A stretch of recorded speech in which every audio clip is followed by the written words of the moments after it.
And we're live. I want to thank everybody for tuning in here to Adapting to the Pandemic series here, weekly town hall online that we're doing here, brought to you by Alchemy through Kepra.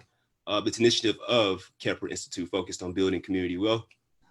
Alchemy is giving out $500 grants each week to an artist or an entrepreneur as part of our lead support program fund, that is. And this week's winner is Jamie Barnes. Congratulations, Jamie Barnes. Jamie Barnes is an artist who does photography, and her business is Barnes Photography. So once again, congratulations to Jamie Barnes. And actually, this is our first week of the Community Now grant. I believe came earlier than I thought it was. So we have another winner from the Community Now grant to support the residents with paying bills. That will be Brianne and Wills. So Brianne and Wills. I had to make sure I was right, but congratulations to Brianne. You have won the Community Support Fund as well. So congratulations on that. And you can learn more about the mutual aid funds on our website at kepra.org. Good. So let's get started here. Once again, this is the Adapting to Pandemic Town Hall series powered by Kepra. Like I said, I just want to thank everybody who's been tuning into all of the previous episodes that we've been doing and supporting us. And we're going to keep it going. So it's what we do. We're here to definitely improve the community and just keep it going and be here. And most importantly, actually be here for the community during times like this. Let me get started here. We're going to get started here and do introductions here. We're going to see how everybody's doing today. I'll start off with introducing Paulette Fair, co-founder of Kepra Institute. How are you doing this afternoon? Wonderful, wonderful. It's a gorgeous day outside. I'm here with people I know, appreciate, care a lot about, and love. We were just saying to each other, we are growers. Gardening is a part of growing, or farming, but we are growers. And so it's wonderful to be on the program with astute people who are out there doing the things that we all need, growing food. Thank you. Awesome. I'm here for it. I'm here for it. I got some questions about that, about a lot of questions about that as well. Great questions for my own self. Anybody tuning in, make sure you be sure to ask questions. But we'll go ahead and go next to the next participant, Lakaya Muhammad from Growing Good in the Hood, powered by Kepra Institute. How are you this afternoon? Hi, everyone. I am wonderful by the grace of God. Awesome. That's awesome. But yeah, we're going to get into that. And then you had an interview, a big interview this week that premiered, right? Yes, sir, I did with Wish awesome. TV. Awesome. Here. And next, we got Vivian Muhammad up from the Elephant Gardens, powered by KI, Kepra Institute. And how are you doing this afternoon? I'm doing well by the grace of God. I'm very pleased to be here. Hope we can help some people out today.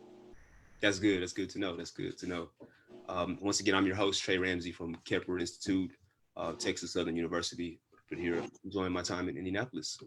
Happy to contribute. Yeah, I just want to thank everybody for tuning in right now. We're here on Facebook Live and we're on Zoom as well. So thank you to everybody that's tuning in. Once again, if anybody wants to raise their hand, I've actually never used the raise your hand feature, so feel free to raise your hand. Facebook, feel free to comment, and we'll definitely get those questions moved over to Zoom and get those questions answered or any type of interest y'all have. So what we'll do, we'll just go around first and just say specifically what you do for your company, before, like from your point of view, what exactly you are doing. I'll start with Paulette Fair again. From your point of view, from Kepra Institute, what exactly are you involved with, and what do you do directly?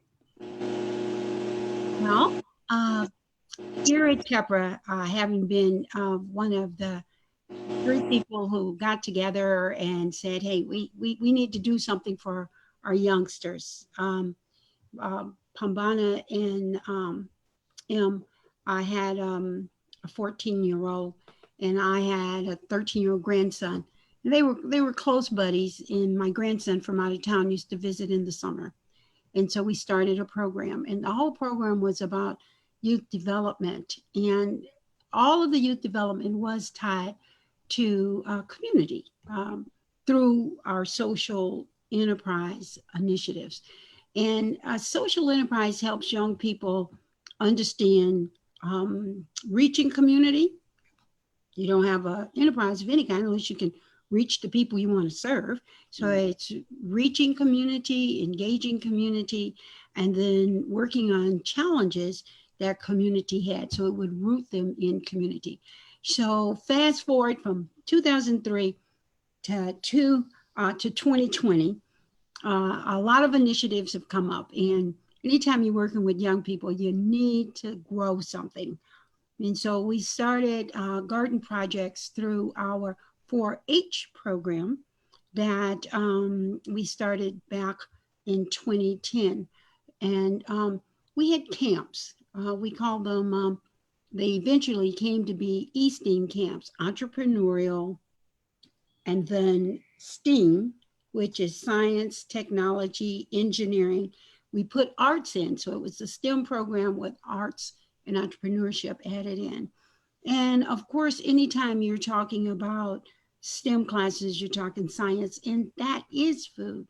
Anytime you're growing food, you're doing a whole 360 of the needs of the community. What made it even more focused was the fact that at one time we had one grocery store, two grocery stores in our neighborhood owned by the same family.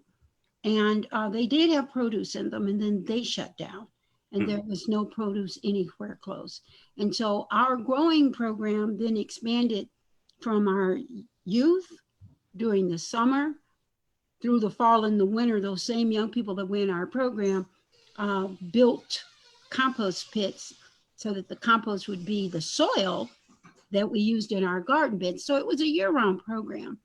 But when the grocery stores went down, we started our community garden initiatives. It went step beyond being there for young people and the young people in our program and in our camps, and it went to community gardening.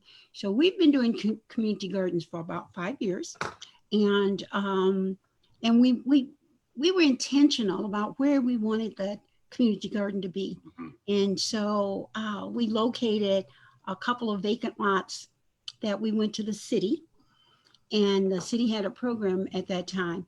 You could use vacant land, vacant lots for community gardens at no charge. So we started community garden. We started the project on 2 lots there at 26th and Harding. So of course, then it was, what will we call our garden? But when you're doing, words mean something, they're important, and young people like words and the way they sound about their projects. And so it became, what will we name it? And so Growing Good in the Hood. Now that is a long name for anything, but it was so descriptive, and it was colorful, and we loved the intentionality with which it spoke and just the title of what the garden was. So 5 years we started Growing Good in the Hood. And I remember that very first summer that we had announced the program, I was on the lot every day with a barbecue pit, some seniors in our program, and we would barbecue wieners, no nitrates, no nitrates, no BMOs, no preservatives. That we would barbecue wieners, and out on this huge vacant lot. And of course, the neighbors would walk by and look at us like we were crazy. It had a big tent, 10-foot tent, chairs underneath, and invited neighbors in to just hear about what we were doing.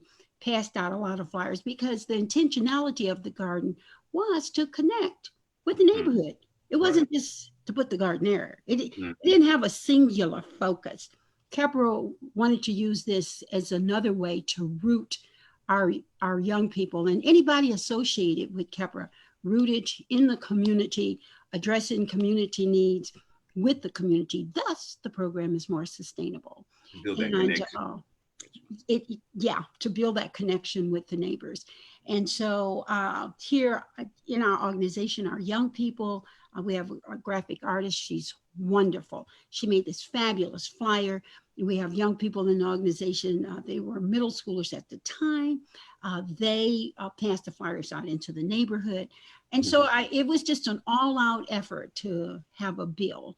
And so after that first summer with that bill, we had an application because we wanted to push it out to who wants to grow? Why do you want to grow? And so we started that next year. And about the third year in, I think Lakaya came as a gardener. And she was just the it lady. I mean, she's just had it going on. I mean, we had 30-foot plots that you could grow your garden in, and 24 inches between each plot with grass, so your feet didn't get all messy, and you can always stop and take care of your plot. But she was just, she had a little sign she had made for her plot, and she was there helping everybody else, and she brought her children, and she was just on it. That's great. I'm glad you mentioned it. We were going to go straight into the class. So this is a great transition. She was just on it. And so by the end of that year, I said, well, Kaya, we don't have a garden manager. And I was just wondering if you thought that you would like to maybe be that person. And when she said yes, it was wonderful. So we're going to pause it right there. So whenever she said yes, did your life change, Lakaya?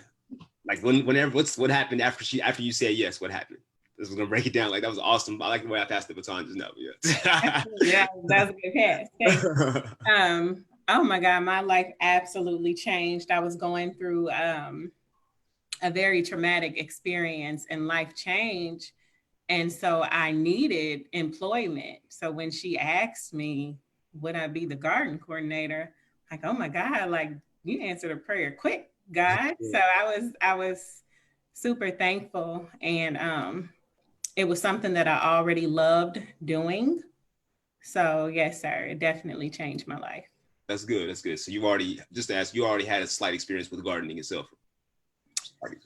Yes and no. So Vivian Muhammad, who is my very good sister, friend, and mentor, she's had the Elephant Gardens for years. And so I've been to her garden, helping where I could, and just truly inspired by the work that she was doing in her community, and just the aesthetics and just the Black excellence that she had. So Vivian actually sent me the application for Growing Good in the Hood and said, hey, fill this out. This is by your house. Just check it out. Wow, man, that's awesome. That is awesome. So Vivian is actually the connect between Kepra and I. Community wealth right there. Community wealth. Absolutely. Absolutely. And I started as a very zealous grower, wanting to be like Vivian.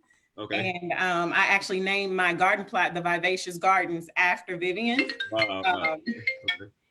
So yes, that's the skinny of how I got started growing. So okay, that's good. Awesome, man. That's an awesome transition to that. I wasn't expecting that transition. Okay, so Vivian, how did you get started with Vivian? I mean, with gardening, how did you get started going? Like, you're on mute, Vivian. She was on mute still.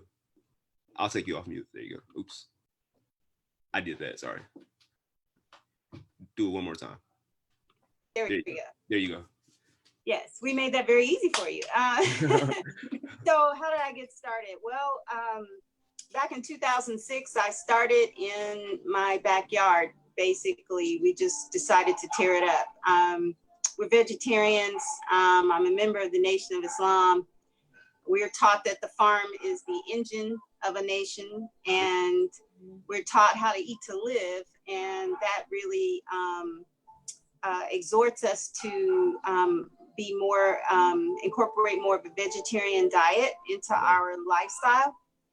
So because of all those factors, because my father always wanted to live on a farm, and at one point they did live on a farm in Tuskegee, Alabama, all of those reasons kind of came together. And in 2006, we just tore up the backyard and started.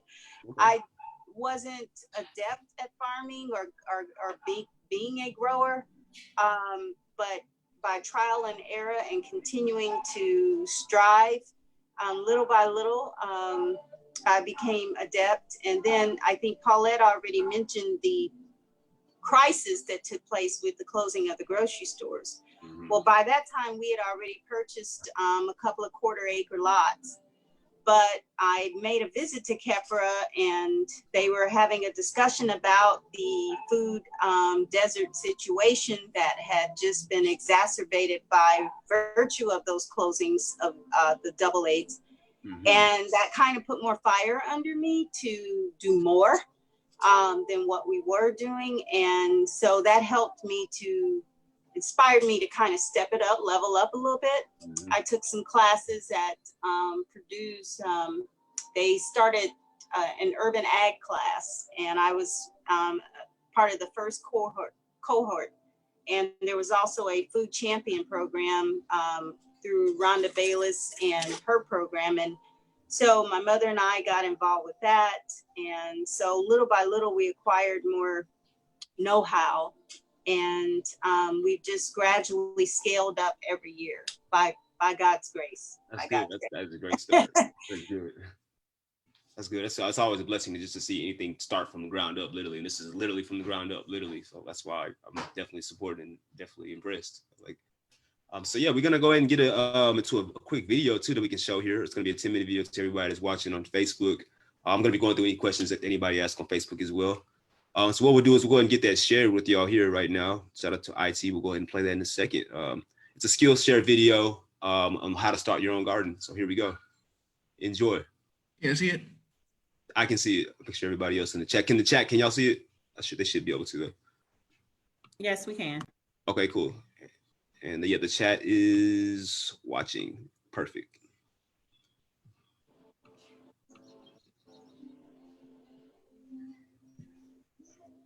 Can y'all hear it too? We cannot hear. Cannot hear it. Okay, let's see here.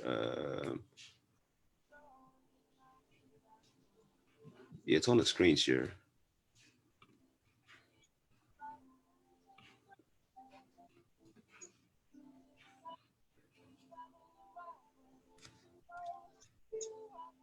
Is that from the video music? There we go. That's not it. Okay, so let me see here. If I can get that going. Let's see if you can share it. I think you may need to change the sound settings on the IT end. Let's see here. The sound card, the sound output. Let's see here. Okay.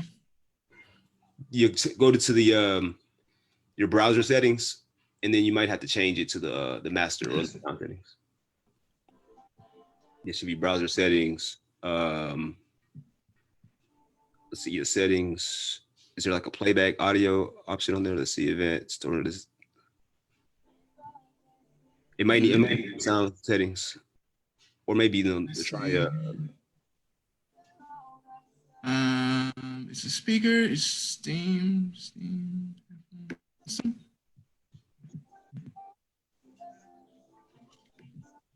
Still nothing on that. Let's see here. Go ahead and post the link. Go ahead and post the link in the chat. Okay. Go ahead and post that in the chat, and then let's see here.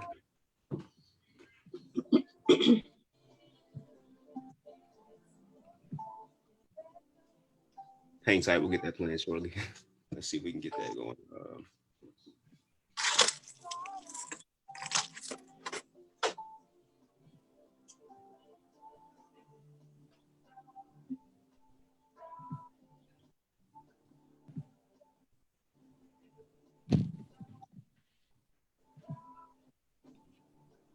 See the link on there. This might be in your Zoom settings actually on your end actually. Really? Yeah, go to Zoom settings and then go to the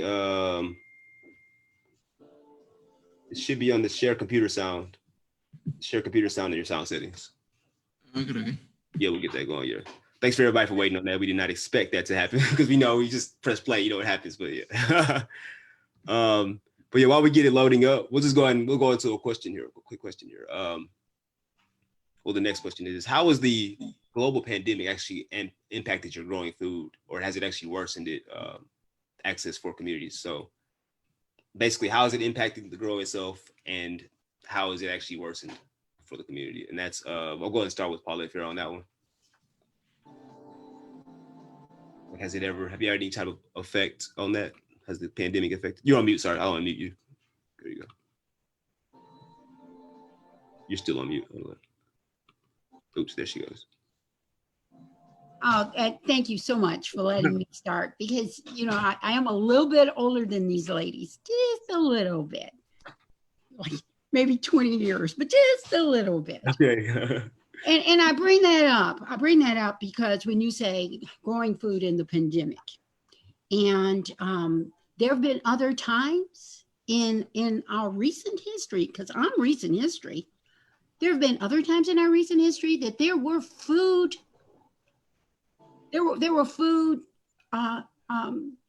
places. There were food places in our recent history that there wasn't enough. It was rationed, and you had to grow, like during World War II.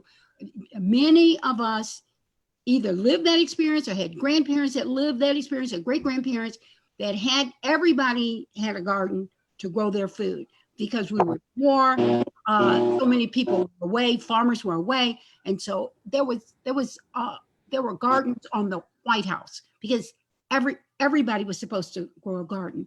So now here we come to the pandemic, and we're looking at how big food systems that didn't even exist back in the 40s, these huge food systems that feed us now, that because of the break in the system, people gotten sick, people who can't work the fields, people who can't transport the food. And so local food has become even more important an issue.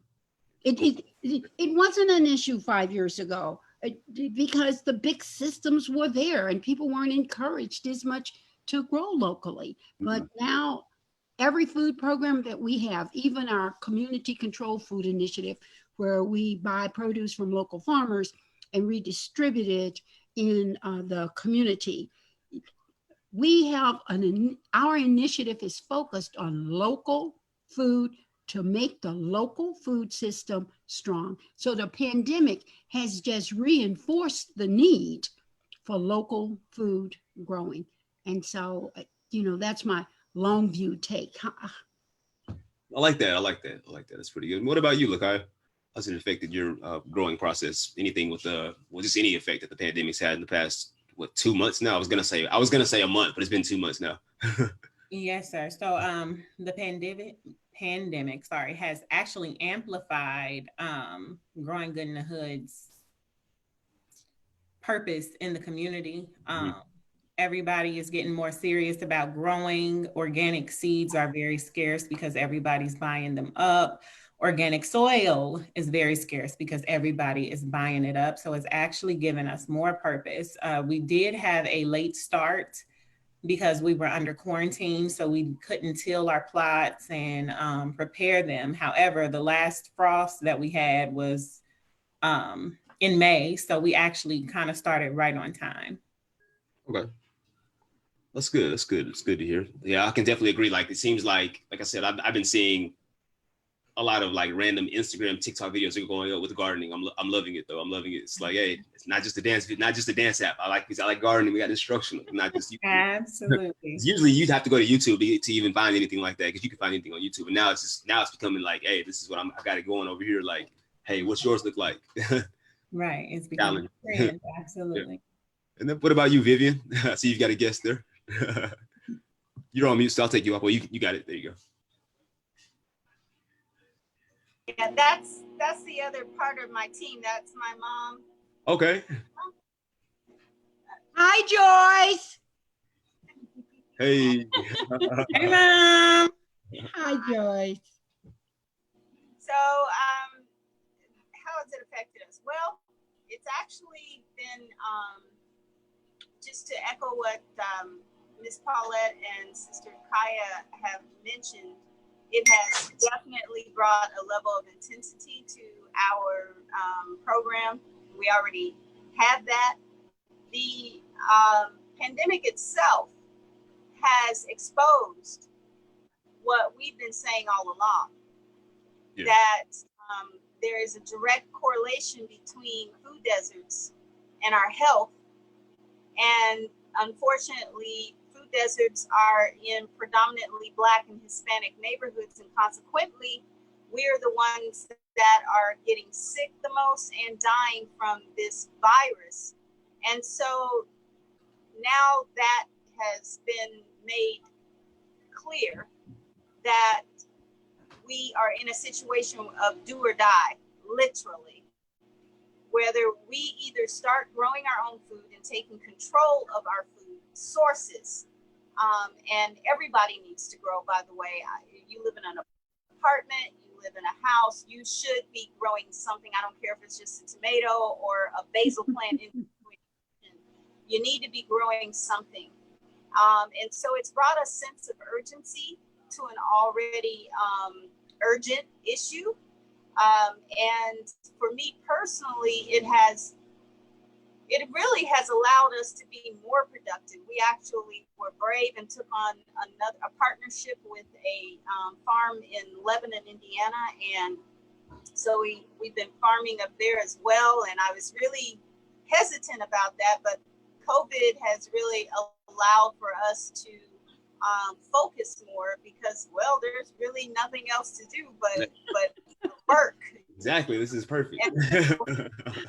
And you have more people, as Sister Kaya mentioned, really understanding now that we need to grow our own food, that this idea of having your food shipped in from so far puts us in a very precarious position on a local level.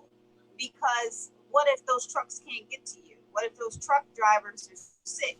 Exactly. What if there's a ton of what ifs? But the point is, when you have locally grown food or access to locally grown food, then you are basically inching near the reality of food security, or changing the reality from insecurity to security, because now it's closer, bottom line. And we also have seen an uptick in sales of our starter plants. I grew a lot more starter plants this year because we wanted to grow more food ourselves, and we wanted to have organic plants available. That is awesome. You kind of broke up a little bit. Is everybody still there? She froze. We still have quite a few, but so it's brought a sense of urgency to us, and we were already there, but it has really kind of put even more fire under us. I love it. So you were already prepared, regardless of the pandemic. All you did was up it up a little bit, and it's benefiting well, not just the company, but the consumer as well. It's not like a monopoly. We're gonna take advantage of the pandemic, make a bunch of money. Like, it's not even like that. You're really helping the community out. Been here, yes. Been here with it. Been on that. All right, let's see here. Well, we went around here, so let's see if we get the video appears to be ready now with the audio. We got it hooked up, sound card. Thanks to IT, man. I know IT is a huge job, so thanks a lot, Sully. Let's get that going with the screen share for YouTube. And once again, this is a Skillshare video on how to start your own garden. So let's see how it goes here. It looks like it should be going. Is it on? I hear you. Let's see here.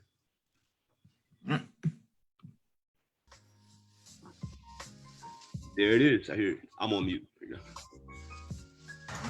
Peace be upon you all. My name is Lakaya Muhammad, and I am the garden coordinator for the Kepler Institute's garden called Growing Good in the Hood. And we are about self-reliance and self-sufficiency. So today I am going to teach you all how to make a compost bucket out of a little tote from Walmart. Super simple. Composting is important because there is a lot of pollution in the earth, and a lot of those things can be recycled. So I want to show you all how to create fertile soil to grow more food in by using compostable materials, and I will show you what those compostable materials are. First, I want to grab my bucket and get right to it. So I have my drill here, and I am going to drill some holes in the bottom for airflow, as well as a drainage system to let water out of the compost bucket. So I just broke down a box of cardboard. for my carbon. Now I'm going to show you all the food scraps that I've been collecting in my home so that you all can see the process. These are food scraps that I've had sitting outside for some time. I just put them in a jar. I poked holes in this jar because I know I was putting it outside. You can see inside of my compost bucket. Here we are. I'm gonna dump these. I've lined it with carbon at the bottom and that cardboard. And I saved a bunch of eggshells. Put it in there. I broke them down, as you can see. It was actually super fun breaking them down. Here's some more coffee grounds and stuff. It's kind of molded. I had it sitting in there too long. It was not aerated. And some old sage leaves. And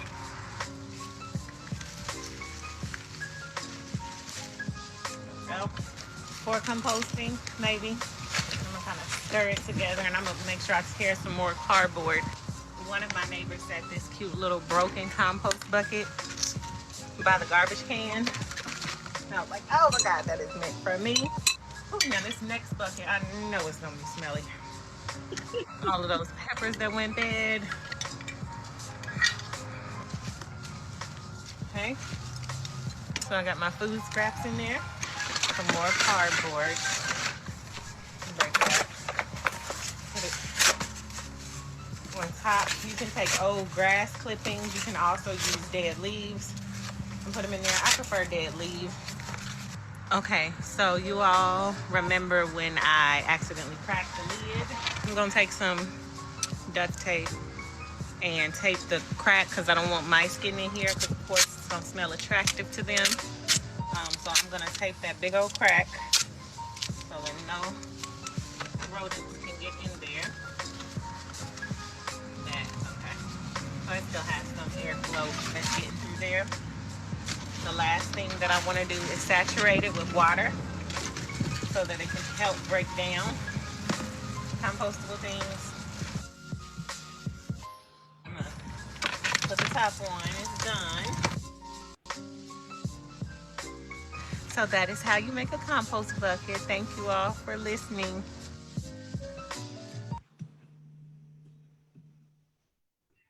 Awesome. Very great, very great. You can go ahead and end the screen share for us here. Thanks a lot, Sully. Thanks a lot to IT for getting that going for us, man. I loved it. I love that. Sorry for the delay. No, it's perfectly fine. I love the soundtrack too. I love that. Okay. That was good.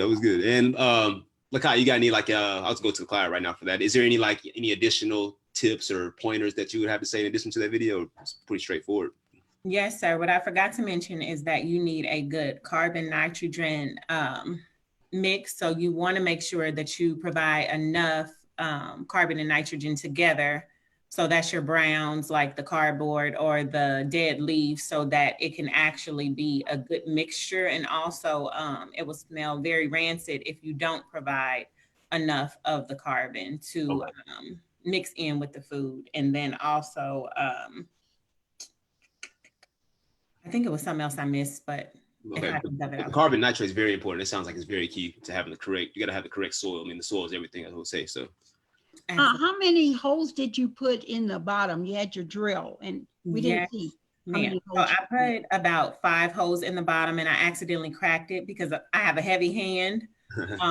So that's why I put so much cardboard at the bottom. So I'm like, oh, this is just gonna fall right out of here. But 5 holes is sufficient. Okay. That's good. That's an awesome video. Yeah. And you should. Are there any other upcoming videos that you would have by any chance, or is there anything else you kind of know? I do have a video on YouTube about how to prepare your plot. So I will go ahead and share that with Kepra so that we can put it on our YouTube page instead of my personal YouTube page. Definitely. I love that. We'll definitely get that going. Because like I said, this is the perfect time. This is the perfect from home, do it yourself time. Like, this is awesome. I'm loving it. Thank you. So we'll go ahead and go back. I'll go back to Paulette on this question here. What examples of community agencies that have you seen or experienced within this pandemic? So what examples of community agencies have you seen? Well, as the viewers and me myself are looking at our screen, I'm looking at Vivian's greenhouse. Yep. You talking about agency. She didn't decide that let me go and and find out, what big manufacturer or what big florist or planter can I use a piece of their greenhouse? Where can I rent a space to put in my plants and my starters? That greenhouse, it wasn't like she bought it and plopped it right there. There was a structure of kinds already on her land, and it just developed into that. I mean, I know that you're the moderator, but I was just going to ask Vivian to tell us about, you talking about agency. She said in the beginning, she said when she started, she says, hey, I'm going to go get as much education about it. I'm going to learn as much as I can. And then I'm just going to start and learn as I go. So would you tell us, we don't have a greenhouse. That thing is beautiful. I'm impressed. Would you tell us about that greenhouse? No, definitely.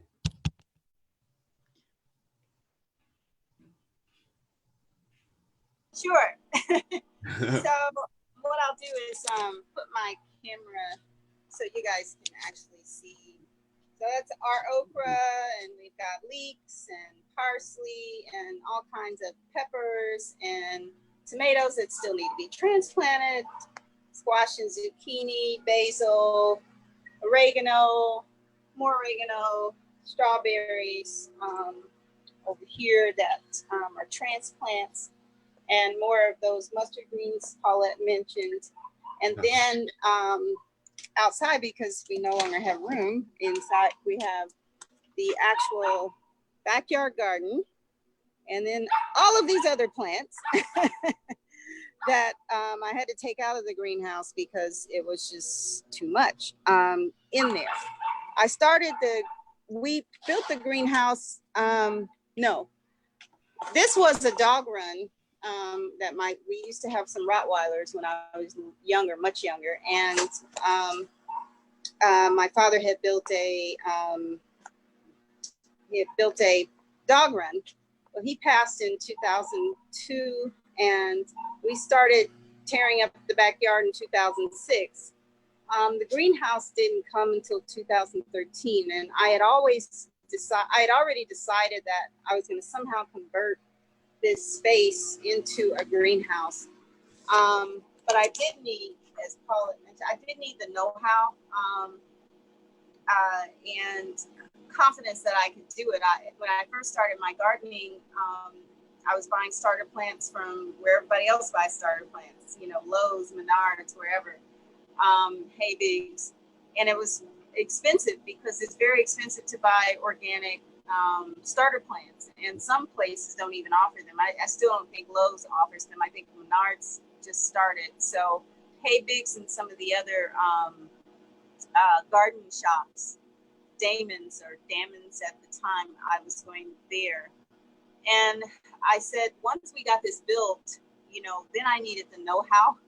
So courses and classes that I took helped me, because starter plants and transplanting is one thing. Starting something from seed is quite another. And every plant is different. Some start very easily, like your squashes and your cucumbers and things like that. And then others, like sage and a lot of your herbs actually, are very different. And peppers take a long time to germinate. And I used to be scared I'd stick the seed in and just kind of like, where are you? Where is it at? Where is it? But your confidence grows each year.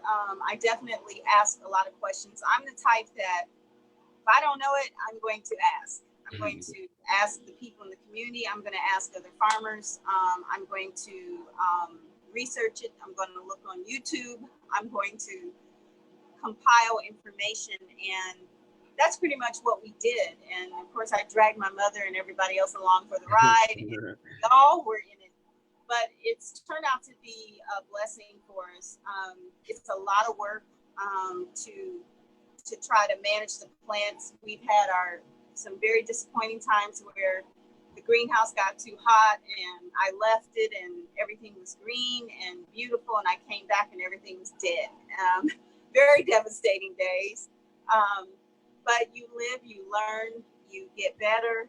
And I really do encourage everyone that is watching this or that may watch this, please, please, please, please, don't worry about the whole I don't have a green thumb thing. I didn't have a green thumb. I didn't know anything. Really, green thumb, the difference between a brown thumb and a green thumb is the knowledge. And you can acquire the knowledge. And the rest is trial and error of just hands-on application. So I really do want to encourage everybody. I didn't know how to do what I'm doing until I started doing it. Yeah. And, you know, it's just that simple. It's not, it's a lot of science, as Ms. Fair mentioned earlier. It's a lot of science. Just saw Kaya talk about the chemical reaction between the carbon and the nitrogen. And that actually produces heat. And that heat is what helps to break down those ingredients. And what you end up with is just this beautiful carbon and nitrogen mixture called soil. But it's the best kind of soil. It's nutrient rich. And so controlling our soil is probably the next step. We do have a lot of compost bins right now, but we're not composting in them actively as much as we could and should. There's a video on our website about composting as well, but the reason is because it's an active, it's a lot of work to compost, especially enough to supply soil for, you know, a couple quarter acres, which is what we're doing.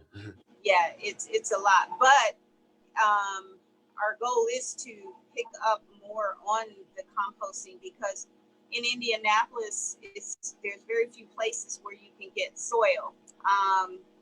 And so, you know, everybody's kind of has to go to the same places to get organic soil. And I also advise everybody to get soil testing unless you're growing in buckets, which you can do. And that's the last thing I'll say is that don't forget, you can grow in any medium. You can grow in 5-gallon buckets like this. Okay.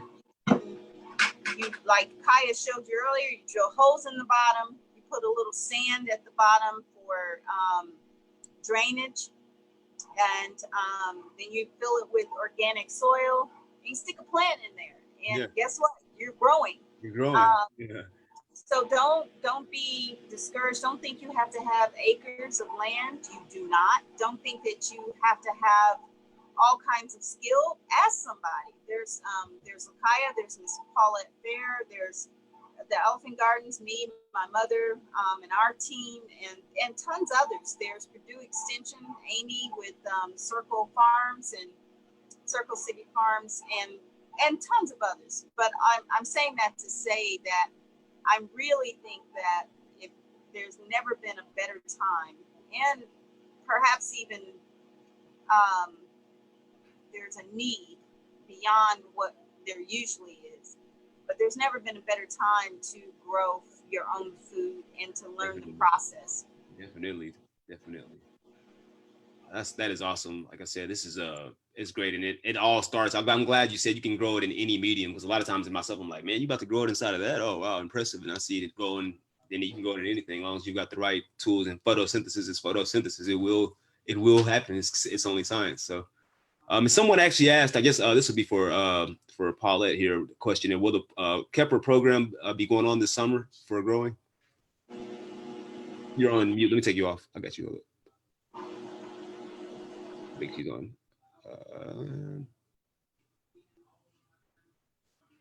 Still on mute. Let's see.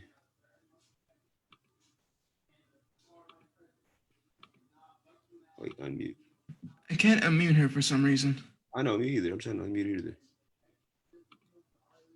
You see the mute button right there at the top of your corner? It should be like right there.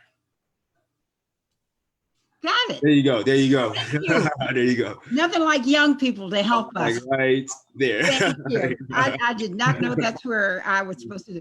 But when you say if we're going to have a program this summer, I really, really do have to defer to our garden manager, because she certainly does run our community program, Growing in the Hood. What I will say before I turn it over to her, she has assigned me to our production garden. Kaya decided this summer, we're not only going to have a community garden to help newbies, we're going to have a production garden and grow food for community. We'll either have it for our community controlled food initiative or some other, but so I am on the production lot, which has greens. We've got the most gorgeous mustard greens from Lakaya's Starts. We have collard greens. We have some kale. We haven't gotten our tomatoes in the ground yet, but she has told me that we will have tomatoes and green peppers. So my plots are ready, waiting under her tutelage to have my garden in full bloom. Lakaya, would you answer that question? Yeah, sure. Sorry. Yeah, thank you. So I want to correct that. So those were not my starts. Vivian provided all of our starter plants for Growing Good in the Hood Garden, as well as our production garden. Okay. So in reference to the question about our summer program, so we already have all of our growers who are currently there. So you can apply at food.kepper.org for the next growing season. For a plot, but we do accept donations. And if you are interested in the online perspective, you can always check into the Kepra Institute Facebook page for some gardening videos. And this COVID-19 thing has affected us in a way where we are not able to accept random volunteers at the garden because we are really trying to follow the guidelines sent down by the government. So thank you for your question. Good question. And hey, like I said, this is an opportunity. We can go virtual with it. There's nothing wrong with going virtual to anybody watching. Nothing wrong with doing it at home.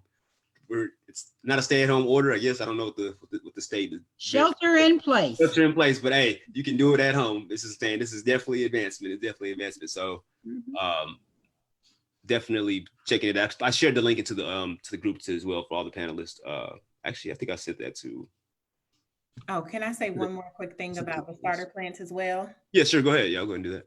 And so the reason that we purchased our starter plants from Vivian is because she's a woman of integrity.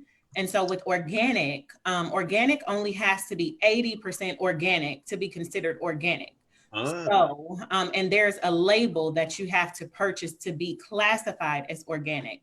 So her starter plants are JNS, just natural stuff. So her starter plants are 100% made from the best of ingredients. 100% integrity. So her starter plants are better than organic. So I wanted to specify that. So if you are thinking about starting a garden and you just want to adopt the plants and nurture them, let her do all the legwork, get them to where they need to be. You adopt them, you plant them yourselves. I would highly recommend getting them from the Elephant Gardens. Okay. I like that. 100%. I just learned that it's 80%. So in order to get the organic label, you have to have only have 80%. As long as you meet that, you're good. Man. Yeah. Man, that sounds like a mass production, I guess. It sounds like mass production. Okay, so yeah, we were talking about the summer. I mean, that was a question that came in. But we're gonna go and get into the future of food access in the midst of this pandemic, especially in this community itself. We'll talk about. So, what do you think the future is looking like, Paulette? Well, for me, the future of food, I have lived long enough to see how the future of food has changed in the way that it has come to be prior to the pandemic. When I was younger, I didn't know food came in cans. Since all our food came out the garden. Exactly. And I was raised in the segregated South. And so mother and dad never took us to the grocery store with them. They have these kids rolling around the grocery store, getting themselves into trouble just being. And so my parents went to the grocery store and brought back sugar and flour and oil, and back then we used Crisco shortening for everything. And butter and milk and stuff like that. But food came in jars in mason jars that my mother had canned from the winter growing or the summer growing or her neighbors had. And they traded things between them. In fact, we lived in a community where it's just, you know, if you growing beans, I'll grow carrots and we'll trade, because the whole backyard was a garden. So when you say the future of food, so I started there as a youngster, and by the time I got married, or by the time I went to college and got married in the 60s, food had started to be in cans. You really didn't hardly find fresh produce in the grocery store, as I remembered. Mostly I would buy frozen and I would get canned. And then after a while, it got so I could read, and the information was coming out about don't eat all of your vegetables out of a can. You know, I wasn't sure they were even careful about those aluminum cans that they were putting food in, all the soldering. And so then the information started coming out in the 70s and the 80s. You need to watch this. So then I left cans alone. If it wasn't frozen or fresh, I didn't eat it or feed it to my children. And then we come to where we are now. And back in the 70s and in the 80s, I used to take my youngsters to apple orchards to pick their own apples. We used to go to truck farms and they would pick their vegetables, because I wanted them to know the vegetables came out the ground. They didn't come out of a styrofoam package in the store. That's not where they really came from. But you know, here we've come to a place where all this mass farming, local farming, is not supported. The federal government puts all of the subsidies into the huge, large farms that raise acres and acres and acres and acres of nothing but green beans, and acres and acres and acres and acres of nothing but carrots or whatever they grow. And it doesn't wind up being in the place where you live. You know, the growing happen. So here I have grown up to the age that I am with mass farming. And here we hit the pandemic. The future of food is the people can see the advantage to not only having local, but supporting local farmers. We've always done that with our initiatives. And I think the pandemic has brought so many cracks in our systems to their awareness. And with that awareness, we have systems that have collapsed. Mm-hmm. Now it's time for the rebuild. Can we get out of returning to the old way? Can we get out of what they're calling the new normal? We don't want to be that normal anymore. We know that normal didn't even work well. It didn't work well for Black and brown people. It didn't work well for anybody, but we know it didn't work for us. Yeah. We're seeing all of the information that says that. So the future of food, the future of us feeding ourselves with the sensitivities that I think the collapse, this is a collapse. This isn't a recession. This isn't a depression. This is a collapse. We got to rebuild. So let's rebuild in the way that'll benefit all of us. And this right here that we're getting ready to do, it's not that. Yeah. That was. I like that. That's my say. I like that. I like how you put that too. Like I can say history seems to be repeating itself, like you said, because even in your era, with the grown, then it went to process. Now it looks like we might be headed towards like all growing. So I can definitely say and I like how you definitely pointed out about the neighbors exchange. I thought that was cool because I mean, my neighbors, you like, y'all got some Kool-Aid over there, man. I got some more mix. I got some stuff over there, man. Kids know how to share. Yeah. We got the concept, right? We're gonna get the concept, but I can already relate to it though, because simply if you can do that, you can do that too. Mm-hmm. I'll go ahead and go with Lakai on that first too. What do you see the future of growing good in the hood looking like? I mean, I guess specifically within the community, like any an up in production, or like I said, I guess you gave us a hint as well. We got the videos as well, instructional videos. But what else can you tell us about the future, Lakai? I did not mean to unmute you. There you go. Oh, great. Growing food is the real wealth. So what I see happening with growing good in the hood is the community catching on even more. more urban gardens happening, more creative expression through gardening. There's so much that you can grow food in, not just the ground, like Vivian said, buckets.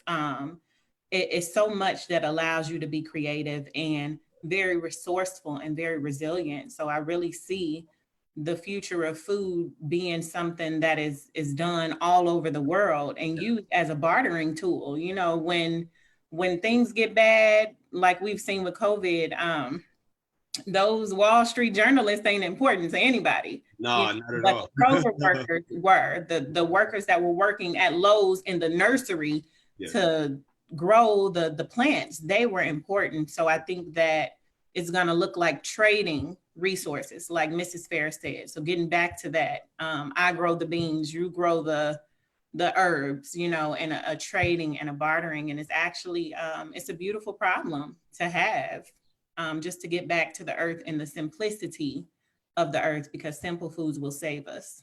Definitely. And I even on my timeline, even in general, I just saw like, I mean, a lot of stuff always gets speculated, but I mean, a global food shortage is possible. I mean, I'm not making a prediction, but I mean, like I said, you got to be prepared for anything, and this is perfect. Like, and a global about being prepared, it's about just doing inevitable. That's for yourself. Yeah, it's better for yourself anyway, regardless of it. But I mean, but you know, I think that, you know, when we talk about now that we're in the collapse, and the people who are taking care of us, the people in the grocery store, the nurses, and the people who cleaning up and transporting things, you know, they are very important. And the people on Wall Street tend to not have as high a place in our regard. But, you know, it's always been said that at the end of every thorn bush is a rose. And so this is terrible and this is awful. But, you know, what are we going to do? You're going to sit there and whine about something that cannot be changed? Or we're going to get up and say, what can we do? Where can we put our energy? Because sitting on the sofa crying about it's not going to help. Not at all. So, I mean, there's going to be some lack. There's some lack now, and there's going to be more lack. And so how will you help in the smallest things to grow and to offer some of what you grow to your neighbor, to pull some of those wonderful mustard greens I have. In fact, I plan to pick them, and I have ask Lakaya if some of the growers that we have on the other in the other area of the community garden would like some. I mean, those mustard greens are coming in. I told Lakaya. I tasted it. It has a kick to it. It got a kick to it. I said, man. Yeah, I said, they look like mustard greens on steroids. I don't know. Those things are growing like, wow. They just are so beautiful and everything. So I would just like to say that, yes, we are in, and we're going to go through some more terrible times. But always remember, the smallest thing that you can do is the thing that you can do and could help others too. So in the service of others, we'll find some peace and a little piece of joy to carry on until tomorrow. So Vivian, you were next on the future of food. Yeah, the future of food, definitely. So I'll put it a little bit more direct and blunt. Famine is coming. Oh. And the only thing for us to be doing right now is to growing food and finding ways to store food properly. Staple goods, there's dehydrating of food, there's freeze drying food, there's canning. What I see in the future is that because we're seeing hints of it now, which I believe is a mercy, so that we can properly prepare. And I also believe that there's a call for us to take our health more seriously and stop being so irresponsible with our own bodies. Yeah. Healthcare is not Blue Cross Blue Shield. This is healthcare. I like that, man. That is true. That is facts. The pharmacy that you need to be going to is the FARMACY. Uh-huh. We need to be going to, and we need to allow food to be our medicine and stop, being so careless with this temple that we've been given that we are charged with caring for. This is the first earth that we're responsible for. Yeah. And so we're duty bound to look at all of the many lessons that are coming from this pandemic. We need to go in, we need to heal with family members and things of that nature. We need to be more proactive. We need to be more active, get up, grow some food. If you ever want to lose some weight, you know, I lose about 10 pounds every spring, period, bar none. I mean, it just happens because I'm working now, I'm moving, you know, farm work will do it for you. So and when you're eating, you know, cucumbers and tomatoes and peppers and okra and green beans that you grew by God's permission, of course, because you make it rain and you didn't make the seed. But if we do our part, we will be blessed in that way. And we really need to take the time. I hear so much, oh, I can't wait till this is over. I can't. Look, calm down. Might not be over. And go in. You know, if it's going to be over, it's probably going to be over just for a little while until it starts again, and then it's going to be worse. What we do now with the time and the breath that we've been given is very vital. We all need to become more reflective of all of the embedded lessons in this virus situation, and there are many. And we need to take action. We need to stop being on the sidelines and become doers, all of us. We need to work. After we pray, we need to work. After we work, we need to work. We need to get up and get to work. And in that, you will find there's a healing. We will find, and bartering is going to become necessary, and we are going to have to pool our resources. But the bottom line is, it starts with us growing food and then properly storing the food for that day that is upon us. And, you know, and being more responsible with the bodies that we've been given. We have found ourselves that this virus is really taking advantage of our already weak conditions. We need to make sure that we build our immunity and our immune systems. And the best way to do that is to keep our bodies in a state where they're not toxic, where they are detoxified. And you do that with vegetables and fruits more than anything. Good water, fresh vegetables, fruit, work, sweating, exercise. And frankly, you know, we have to do that now. This virus has really pulled the skirt up, so to speak, on all of the things that have been swept under the rug.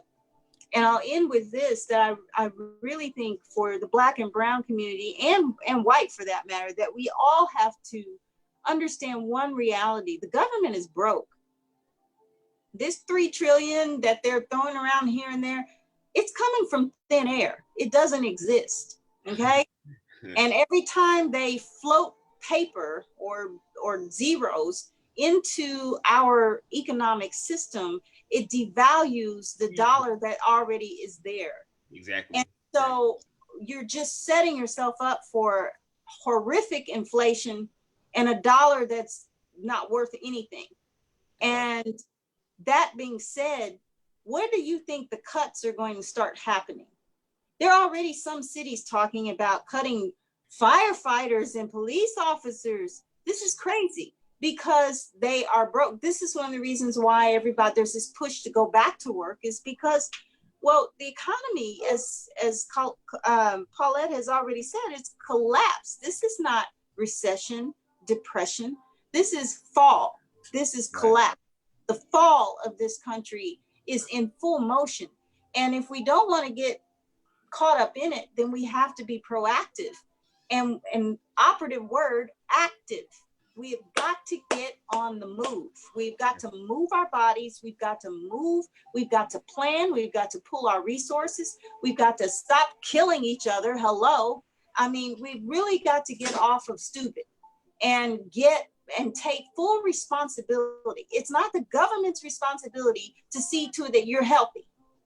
That is your responsibility. Now, can they help in that effort? Of course. Should they help us facilitate more land, more schools? And yes, because they took it all away in the first place. and they helped create the conditions that we're in. But at some point, we have to take ownership of our problems, including and not limited to our food access, food security or insecurity. And we have to say, what are we going to do about it? We are highly intelligent, gifted people. Yeah. There's no use on us. We have to stop doing this all the time, every time we have a problem. Guess what? The answer is in you. And so,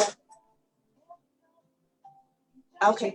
The answer is in us. So that's my 20-minute spiel. No, that's good. That actually brought me into the next question. But before I even get to the next question, I did see, like, was it yesterday? I mean, Trump said a second wave, he's not shutting the country down. And when I said that, I was like, oh, he don't care about it. He don't care. He doesn't care. He doesn't care. It's that simple. I mean, just I'm glad he was straightforward and honest. I'm just glad he brought it. He was straight up with us. So it's not shutting down a second wave. So hey, be ready. It made me ready when he said that. And I'll go reverse order on this one. I'll go back to you, Vivian, since you were already on it. Just any knowledge, tools, and resources the community can access. I'll just go reverse order on this one. Yes, please. First of all, Kepra, the Elephant Gardens, Growing Good in the Hood, all of us, we are eager to make sure that you all have the know-how, knowledge, tools, and direction that you need. There's tons of YouTube videos on how to do just about everything. But there's also Purdue Extension. There's also the Indiana Water Conservation, which is at the fairground. Purdue Extension is located in the fairground. They are good resources. They'll come out. They'll help you test your soil if you have soil to test, if you're not growing in buckets and things like that. So there's all kinds of tools available. Reach out to us and we can direct you to what we might not know. But I really think that this day and age, there's so many tools that we really just have to go eeny, meeny, miny, mo. They're out there. And if you're searching, I like how you said you're able to test the soil. I like that because, I mean, starting with the soil, that'll build confidence knowing I got some good soil. Like that just itself is you must test your soil. Indiana has heavy lead in our soil. Plus, you don't know what you need to add until you know what's already there. I like that. Yes. For safety and confidence. Yeah, for safety and confidence. Okay, cool. And what about you, Lukai? Anything, any tools you can put in there? I mean, it's pretty straightforward. I mean, I'm loving it. Right, what she said, and you can also go to kepper.org and see a list of resources. Okay, cool. That's good. It's good. Miss Paulette Fair. Yeah, like Lakaya said, we realized as soon as the country went down, well, not the country, as soon as the state went into shelter in place, and right the next day, our mayor shut us down even more, put in even more shelter in place restrictions. We started a link on our website, and it's called pandemic.kepper.org. And we just started to populate that link with resources. And as the resources became so many that we could categorize them, we did. So when you go to pandemic.kepper.org, you'll have a selection of buttons that say you want something to help you in education. You can hit the education button. It'll go straight to the resources that we have gathered up. We have seen in emails, we've heard about, people have told us about. You want something in business or economy because you have a business. You want to know where are some loans, or any other kind of help.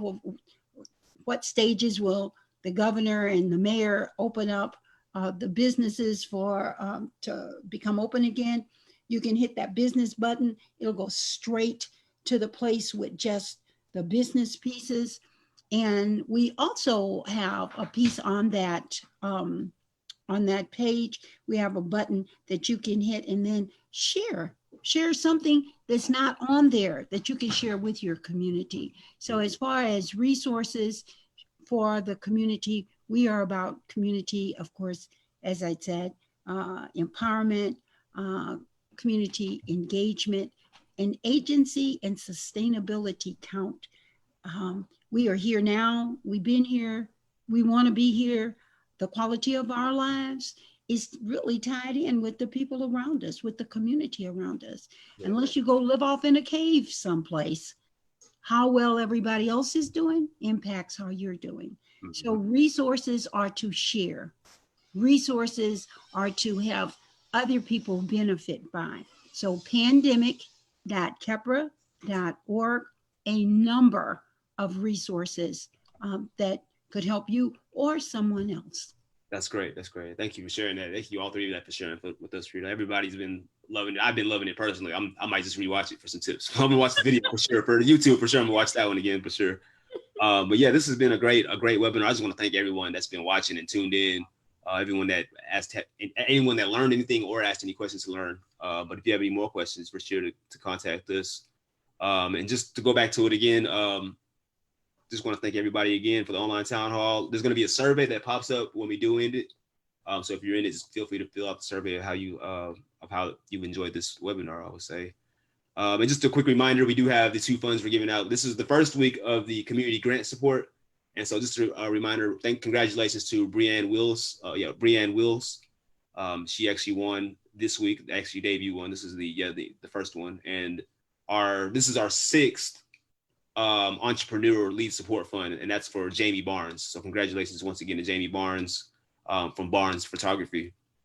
And you can definitely go ahead and definitely donate for the fund or even apply for it as well at kepra.org as well. And I just want to thank everybody for tuning in. Thanks a lot. Thank you for having us. And can you put in the chat really quick, if they want to order the starter plants, go to theelephantgardens.net. Theelephantgardens.net. Yes, sir.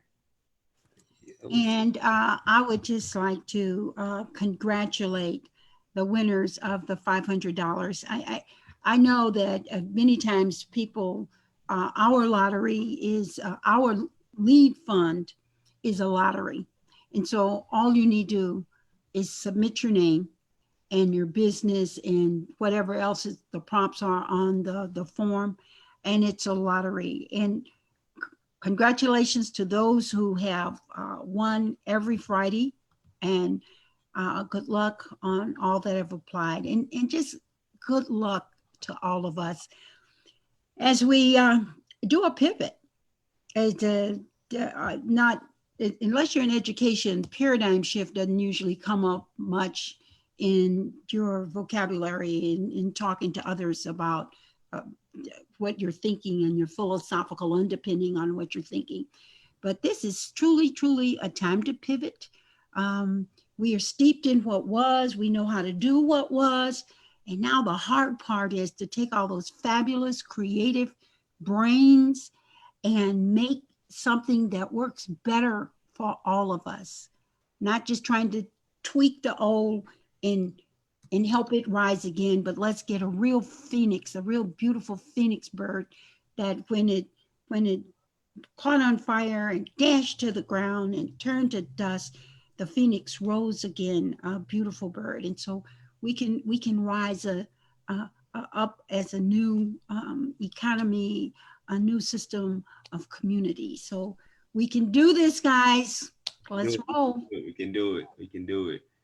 Thank you, everybody, man. And thanks a lot, Facebook, for tuning in, too. I did not shout out. I love to shout out Facebook because I know Facebook, they're always in and out. I look at the stats. So thank you. Thank you, Facebook, for tuning in as well, not just Zoom. So thank you, Dad.